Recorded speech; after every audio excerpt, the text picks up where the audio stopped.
आज जो तौकीर रजा ने बोला है वो बेहद गलत ही अंदाज से बोला। हम अपनी हिफाजत अपने आप कर लेंगे। बुलडोज़र बहुत चल गया, अब बुलडोज़र नहीं चलेगा।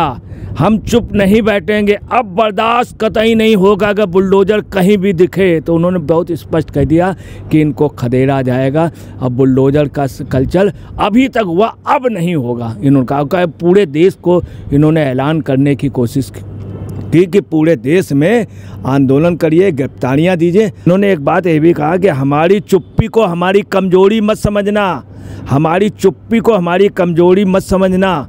और उन्होंने यह भी कहा कि हमें ऐसी आज़ादी नहीं चाहिए, स्पष्ट कह दिया कि हमें ऐसी आज़ादी नहीं चाहिए। और उन्होंने ये भी कह दिया कि कानून हमें इजाज़त देता अगर कोई हमला करे तो उसको जान से मार दूँ। सुप्रीम कोर्ट संज्ञान में ले ले, अभी भी वक्त है, कोर्ट संज्ञान में ले ले, नहीं तो हम देखेंगे, हम निपटेंगे। ये कोर्ट को इन्होंने बहुत ओपन चैलेंज किया। कोर्ट ये सब वक्त रहते हुए संज्ञान ले ले, नहीं तो बहुत बुरी हालत हम करेंगे। पत्रकार जी, जब देश में पूरा काम जो है वो कोर्ट और संविधान के हिसाब से हो रहा है और इसी बीच जिस तरीके से मुस्लिम धर्म गुरु यानी कि तौकीर रजा की तरफ से जो बयान दिया गया है और वो ये कह रहे हैं कि ये जो हल्द्वानी में हमारी मज़ार को तोड़ा गया है, मस्जिद को तोड़ा गया है, इसमें उसकी क्या गलती थी। और वहीं दूसरी तरफ वो जो है वो ज्ञानवापी को लेकर बोलते हैं कि हम जो है वो अपनी मस्जिद को नहीं तोड़ेंगे। एक तरफ जो है ये कह रहे, तौकीर रजा का कहना है कि सुप्रीम कोर्ट इस पूरे मामले पर संज्ञान क्यों नहीं ले रही है, और वहीं दूसरी तरफ वो कानून को अपने हाथ में लेने जैसी बात कर रहे हैं। और जिस तरीके से वो कह रहे हैं कि कोई अगर हमारी मस्जिद को तोड़ेगा तो हम अपनी जान खुद ही बचाएंगे। यहाँ जान थोड़ी बचाई जा रही थी, यहाँ तो प्रशासन के ऊपर जो है वो पत्थरबाजी की जा रही थी, उनके ऊपर पेट्रोल के बम फेंके जा रहे थे। देखिए, आज जो तौकीर रजा ने बोला है वो बेहद गलत ही अंदाज से बोला। एक धार्मिक जगह पे इस तरह के बयानात जारी करना बड़ा मतलब गलत, और इतना गलत किया है कि इन्होंने युवाओं को, पब्लिक को बिल्कुल क्लियर कर हुस्काया है कि दंगे फसाद के लिए, और बहुत ही मतलब इतने वैसे कर दिया कि उससे पूरे बरेली का माहौल इन्होंने गरमा दिया। मैं आपको बता रहा हूँ, कल जो ये घटना हुई है, इस हल्द्वानी की घटना के बाद ये आज पूर्व नियोजित था कि यहाँ पे बवाल करने का। हालांकि पहले से ही ज्ञानवापी जो मस्जिद का जो फैसला आया था उसके विरोध में आज गिरफ्तारी देने का तौकीर रजा ने आह्वान किया था। आज नमाज के बाद में उन्होंने क्या किया, तकरीर की, और तकरीर में बहुत वैसा बोला और लोगों से अपील की कि आप सरकार के खिलाफ, मोदी जी के लिए, मुख्यमंत्री के लिए बहुत गंदे गंदे शब्द यूज़ किए, जुडिशरी के लिए बहुत गंदे शब्द यूज़ किए। सबसे बड़ी बात, जुडिशरी के अगेंस्ट में इतना ज़्यादा सुप्रीम कोर्ट के लिए बोला कि पूछिए नहीं। इन्होंने एक बात ये भी कहा कि हमारी चुप्पी को हमारी कमजोरी मत समझना, हमारी चुप्पी को हमारी कमजोरी मत समझना। और उन्होंने यह भी कहा कि हमें ऐसी आज़ादी नहीं चाहिए, स्पष्ट कह दिया कि हमें ऐसी आज़ादी नहीं चाहिए। और उन्होंने ये भी कह दिया कि कानून हमें इजाज़त देता अगर कोई हमला करे तो उसको जान से मार दूँ। ये बहुत स्पष्ट शब्दों में आज जिस तरह से उन्होंने कहा तो आप समझे इतना हिंसक माहौल हो गया था, वहाँ के लोग एकदम से ऐसे उत्तेजित हो गए। मगर बाद में लोग ये भी समझ रहे थे कि ये वास्तव में लोगों को भड़काने के लिए, लड़ाने के लिए। और वहाँ से जब उनका वो हुजूम निकला तो जितने वो वहाँ पे वो अवरोधक लगाए गए थे उन सबको तोड़ते हुए, नियम को तोड़ते हुए वहाँ से निकला। तो जिस तरह का आज उनका था। दूसरी आपको बताना है, 20 लोगों के खिलाफ नोटिस भी दे दी गई। तौकीर रजा ने एक सियासी अपनी गिरफ्तारी दी, सियासी कि मतलब पूरे देश में नाम भी हो जाए, और उनको तुरंत जमानत भी मिल गई, तुरंत जमानत भी मिल गई। मतलब एक इनका राजनीतिक ड्रामा था। दूसरी बात, इनको मुस्लिम उस पर दिखाना था कि हम ही बोलने वाले हैं। ये करके इन्होंने, इनकी राजनीतिक महत्वाकांक्षाएं भी बहुत ज़्यादा हैं, बहुत ज़्यादा। मगर राजनीतिक महत्वाकांक्षा कई राजनीतिक दल इनको हमेशा यूज़ करते रहे, कांग्रेस, सपा वगैरह, उसके बाद इनको किनारे भी करते रहे। इस बात का इनको हमेशा तकलीफ भी रही। इन्होंने आज जो बातें बोली हैं उसमें कुछ शब्द इतने गलत बोले हैं कि एक इन्होंने कहा कि ज्ञानवापी में जेल भरो आंदोलन का ऐलान किया था। ज्ञानवापी का जो वहाँ का मंदिर मस्जिद का विवाद था, जो भी हो, परंतु इन्होंने क्या है, जो डिसीजन आया है उसके खिलाफ है, जुडिशरी के खिलाफ। ये सबसे बड़ी घातक बात है। आपका मंदिर मस्जिद का जो भी मामला वो अपने आप का लड़ने का हक है, आप अपनी बात कहिए, मगर आप जुडिशरी के अगेंस्ट में जुडिशरी को खुला चैलेंज करना, सुप्रीम कोर्ट को खुला चैलेंज करना और शासन प्रशासन को करना, प्रधानमंत्री मुख्यमंत्री को करना। चलिए मुख्यमंत्री प्रधानमंत्री वाली कोई बात नहीं, हो सकता हो किसी राजनीतिक पार्टी से हो, परंतु आप जुडिशरी को जो करना है, जिस तरह से कह रहे हैं हमें ऐसी आज़ादी नहीं चाहिए, ये बेहद गंभीर था।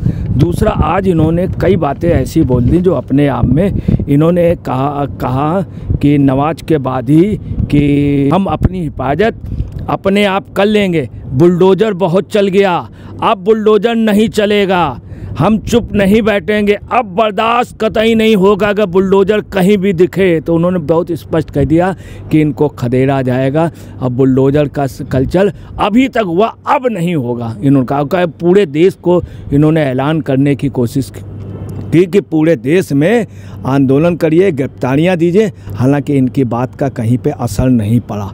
आज ये कल रात से लोग लगे रहे, कलकत्ते में फ़ोन करना, सब जगह हल्द्वानी वाले उस पर कल रात से पूरी तैयारी कर ली थी, सुबह से तैयारी तौकीर रजा के सारे लोग लगे रहे, परंतु जितना ये सोच रहे थे पूरे देश में आह्वान हो जाएगा, ऐसा कुछ भी नहीं हुआ। इन्होंने एक चीज़ और कही कि जुडिशरी के खिलाफ़, और उन्होंने ये भी कहा कि ये जो बुलडोज़र है ये जुडिशरी बहुत गलत दे रहे हैं, हम जुडिशरी को अभी तक बर्दाश्त कर रहे थे, हमें कानून ने अधिकार दिया, ये भी कह दिया कि हमें कानून ने अधिकार दिया, अगर हम पर कोई हमला है तो उसे जान से मार देंगे। स्पष्ट ये बात इन्होंने 2-3 बार कही, वैसे कही जान से मार, जिसका आप समझ लिए बड़ा गलत असर पड़ा पुष्कर सिंह धामी के लिए। और इन्होंने वहाँ के लिए कहा, हल्द्वानी के लिए कहा कि बिल्कुल गलत है ऐसा करना, और जो बुलडोज़र का वहाँ जाना और किसी भी धार्मिक उसको गिराना, ये बेहद गलत। उन्होंने एक बात और कही कि ताजुब इस बात की अगर कोई अपराधी है तो उसका मकान, मदरसा और मस्जिद कैसे गिराया जाएगा। इन्होंने ये भी कहा कि अगर कोई अपराधी है तो उसका मकान, मदरसा, मस्जिद कैसे गिराई जाएगी, मस्जिद सब उन्होंने बात में सब। अब उसके मकान गिराने पे भी इनको इतराज़, इनको मस्जिद वाली बात कहनी चाहिए तो कुछ थी, मगर कह रहे हैं अगर कोई अपराधी तो उसका मकान भी न गिराया जाए, मदरसा भी अगर अवैध जगह। अब आपको बता दें हल्द्वानी वाला जो मामला वो अवैध जगह था, बाकायदे कोर्ट ने आदेश किया था, पहले नोटिस दे दी गई थी, कई बार कहा गया, बाकायदे रिटर्न में नोटिस दे दी, संडे को गिरना था।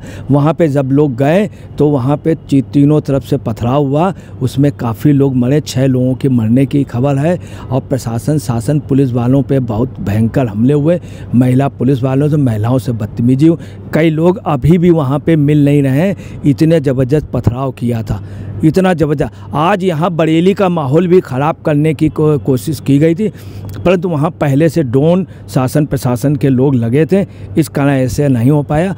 बीजेपी के मोहसिन रजा ने कहा है कि ये बेहद गलत है, जिस तरह से बयान दे रहे हैं ये देश के खिलाफ दे रहे हैं, और इनकी जो है इनकी गिरफ्तारी होनी चाहिए।